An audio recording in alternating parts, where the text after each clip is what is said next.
সম্প্রতি সোশ্যাল মিডিয়ায় কিন্তু একটা জিনিস ভাইরাল হয়েছে, সেটি হচ্ছে যে তাণ্ডব সিনেমায় কিন্তু দেখা যাবে হচ্ছে কিন্তু অপার বাংলার বলিউডের একজন বিখ্যাত আইটেম ডান্সার নুরা ফাতিকে।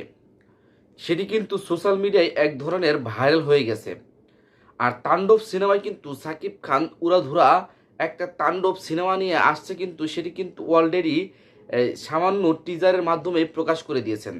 এবং রায়হান রাফি কিন্তু বারবারই বলছেন যে বিগত সালগুলোতে যে ছবিগুলো হয়েছে, তুফান, বরবাদ, যেগুলো সিনেমা হয়েছে সেগুলো সিনেমাকে নাকি তিনি পিছনে ফেলে এই তাণ্ডব সিনেমাকে আরও হাই লেভেলে নিয়ে যাবেন।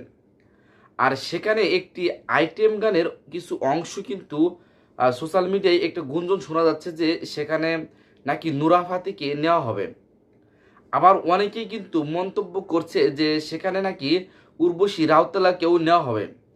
যদি উর্বশী রাউতেলা বা নুরা ফাতিকে আইটেম গানে নেওয়া হয়, তাহলে কিন্তু আসলে এই মুভিটির যে আইটেম সং সেটি কিন্তু আরও দ্বিগুণ মাত্রায় ভাইরাল হয়ে যাবে এবং এই মুভিটি কিন্তু আরও বেশি পরিমাণে সাড়া জাগবে।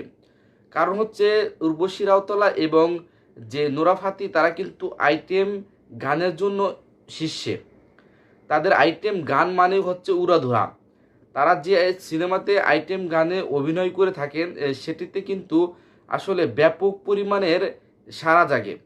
কারণ হচ্ছে বর্তমান যে বিশ্বের যে আইটেম গানের যে নায়িকারা রয়েছে তাদের মধ্যে কিন্তু উল্লেখযোগ্য নাম্বার ওয়ান মধ্যে রয়েছে উর্বশী রাউতলা এবং হচ্ছে কিন্তু নোরা ফাতি। তাদের নৃত্য মানে ড্যান্স মানে হচ্ছে উড়াধুরা, যেটা দর্শকরা কিন্তু সব সময় পছন্দ করেছেন তাদেরকে এবং তাদেরকে সব সময় ভালোবাসা দিয়েছেন। যদি আসলেই সত্যি হয় যে তারা যে কেউ একজন এই তাণ্ডব সিনেমায় আইটেম গানে নাচছেন, তাহলে কিন্তু আসলে এই তাণ্ডব সিনেমা সুপার হিট থেকে আরও সুপার ডুপার হিট হবে, এটাই কিন্তু আশা করা যাচ্ছে। তো আপনার মূল্যবান মতামতটি অবশ্যই কমেন্টস বক্সে জানিয়ে যাবেন।